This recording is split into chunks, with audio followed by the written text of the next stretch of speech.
نعت بھی پڑھتے ہیں.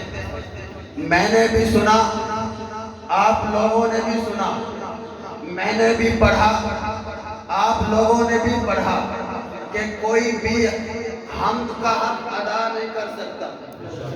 ایسا ہے؟ آپ نے آج تک یہی سنا کہ کوئی بھی حمد کا حق ادا نہیں کر سکتا. لیکن میں علماء کی موجودگی میں ایک جملے کا اضافہ کرنا چاہتا ہوں. میں نے سنا کہ کوئی بھی اللہ کی حمد کا حق ادا نہیں کر سکتا. آپ نے بھی سنا کہ کوئی نہیں کر سکتا. لیکن میں ایک بات کا, ایک جملے کا اضافہ کرتا چلوں. اگر علماء کی توجہ شامل حال رہی تو کہہ سکوں گا. لوگوں نے کہا, آپ نے پڑھا کہ کوئی بھی حمد کا حق ادا نہیں کر سکتا. لیکن میں یہ جملہ اضافہ کرتا چلوں کہ مولانا میں نے حمد کا حق ادا ہوتے ہوئے دیکھا. میں نے جملہ کیسا ہے؟ حضرات بیٹھ جائیں. چل بچہ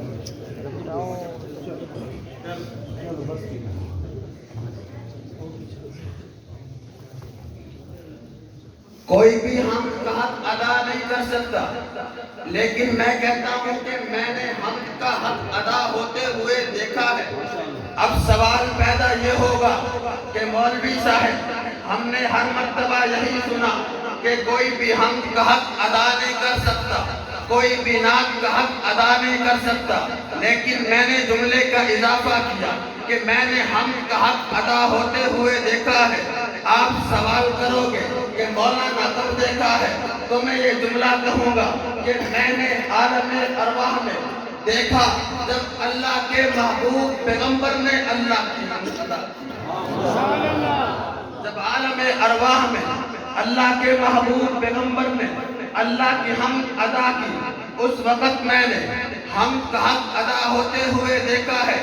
ہمارے اکابر میں حضرت مولانا بدر عالم مرچھی لکھتے ہیں, کیا لکھا کہ اللہ کا محبوب پیغمبر, اللہ کا لاڈلا پیغمبر, کائنات کا محبوب پیغمبر جب اس دنیا میں جلوہ افروز ہوا, کائنات کا محبوب پیغمبر نے جب اس دنیا میں قدم رکھا, کائنات کے محبوب پیغمبر نے اس دنیا میں آتے ہی جب اپنا قدم رکھا, اللہ کے محبوب پیغمبر نے اپنی پیشانی کو سجدہ ریز کر دیا, اپنی پیشانی کو اللہ کے سامنے جھکا دیا. تاریخ کی کتابوں میں لکھا کہ اللہ کے محبوب پیغمبر نے دنیا میں آتے ہی اپنا سر سجدے میں رکھا اور اپنی شہادت کی انگلی اٹھائی. مولانا لکھتے ہیں کہ جب قریب کے لوگوں نے اللہ کے نبی کے لبوں کی حرکت کو دیکھا, جب لوگوں نے اللہ کے نبی کے لبوں کی جنبش کو دیکھا, تو محبوب پیغمبر نے دنیا میں آتے ہی 3 جملے ارشاد فرمائے, اللہ اکبر کبیرہ والحمدللہ کثیرہ سبحان اللہ بکرۃ و اصیلا.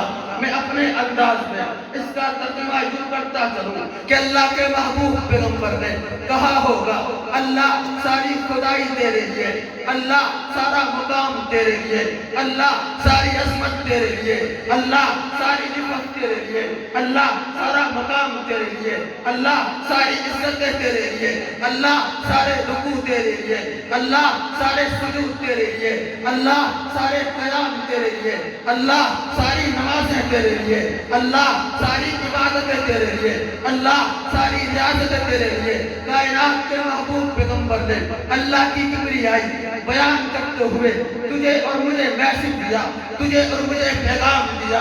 وہ اجالوں کو نور دیتا ہے, ذکر اس کا سرور دیتا ہے.